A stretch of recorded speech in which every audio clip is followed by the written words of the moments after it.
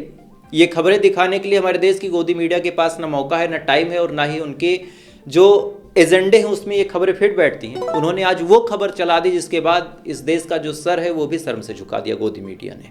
आप सोच के देखिए, इतने दिनों से आप राजा ग्राफी भाई को देखते हैं और भी बड़े बड़े चैनल देखते हैं, आपने कहीं से ये खबर सुनी कि जो यूनाइटेड नेशन सिक्योरिटी काउंसिल है, भारत उसका परमानेंट मेंबर बन गया? ऑब्वियस सी बात है, ये खबर आपने कहीं नहीं सुनी होगी, लेकिन आज गोदी मीडिया द्वारा ये खबर फैला दिया गया। बाकायदा 60 लाख लोगों ने इस खबर को देखा, 60 लाख लोगों ने इस खबर को देखा। और बाद में सच्चाई क्या मैं आपको बताता हूं कि इस वीडियो में दावा किया गया कि भारत को यूनाइटेड नेशन सिक्योरिटी काउंसिल का परमानेंट मेंबर बनाया गया।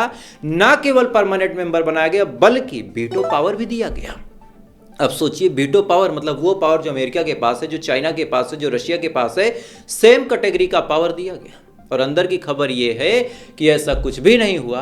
अंधभक्तों की अलग दुनिया है, ये अपने ही दुनिया में खुश रहते हैं। और इस वीडियो में भी कमेंट में लोग मोदी मोदी चिल्ला रहे थे। अरे भाई गूगल कर लेते यार, ऐसे भारत का सर्व से ना झुकाओ। लेकिन इन जाहिलों को कौन बताए कि ऐसा कुछ नहीं हुआ। ये महज एक सुनहरा ख्वाब है जो लोग दिखा के लोगों को खुश करके सिंपैथी बटोरने की कोशिश कर रहे हैं। खैर, अगली खबर का रुख करते हैं। अगली खबर निकल के सामने आ रही पाकिस्तान से दोस्तों। और पाकिस्तान के अंदर भी इस समय जो सूरत हाल है बड़े बद से बदतर है। पाकिस्तान के जो लोग हैं सड़कों पे उतर गए हैं और नेपाल की तरह पाकिस्तान में भी जनजी प्रोटेस्ट हो रहा। और क्यों हो रहा? दरअसल कॉलेज की फीस बड़ी हाई फाई है वहाँ की।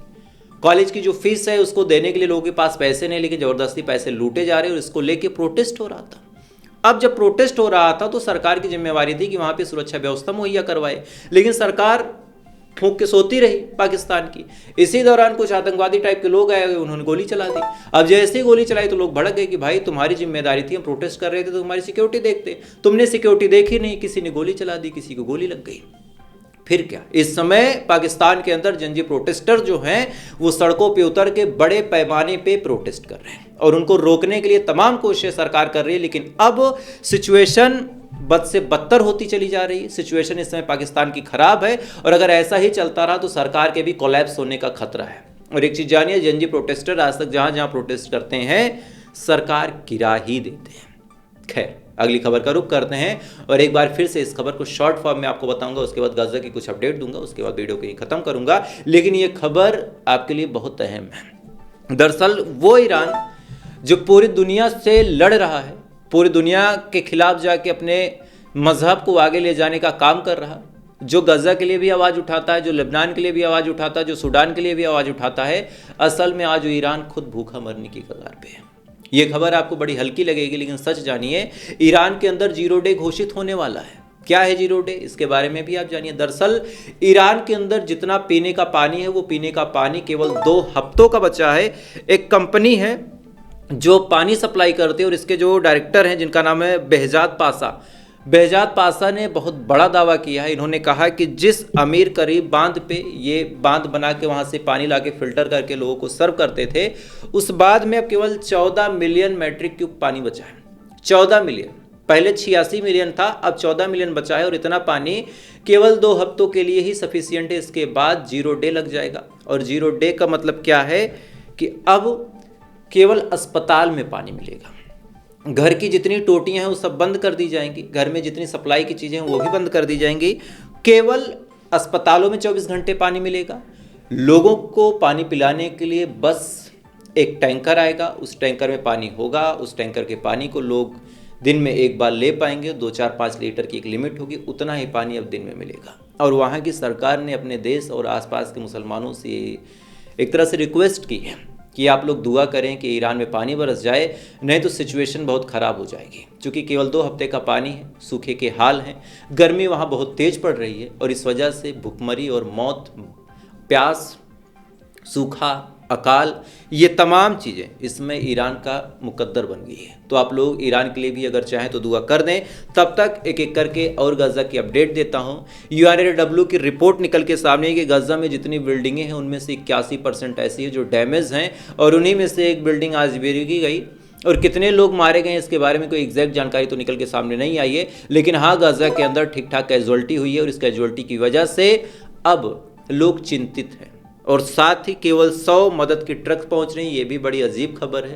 कायदे से गाजा के लोगों को जितना खाना मिलना चाहिए उसका केवल 1/3 खाना गाजा के लोगों को मिल रहा है, तो ये बड़ी अजीब बात है। खैर, तो फिलहाल ये थी पूरी खबर और इन खबरों के बारे में आपकी क्या राय है कमेंट जरूर कीजिएगा। वीडियो अच्छा लगा हो लाइक सब्सक्राइब करके अपना प्यार दे सकते हैं। बाकी थोड़ी देर बाद आपसे फिर मुलाकात होगी इजराइल, फिलिस्तीन, लेबनान समेत पूरी दुनिया की खबरों के साथ। तब तक आप अच्छे रहिए, खुश रहिए, अपना ख्याल रखिए, अपने देश का ख्याल रखिए। जय हिंद, ऊपर वाला आपकी हिफाजत।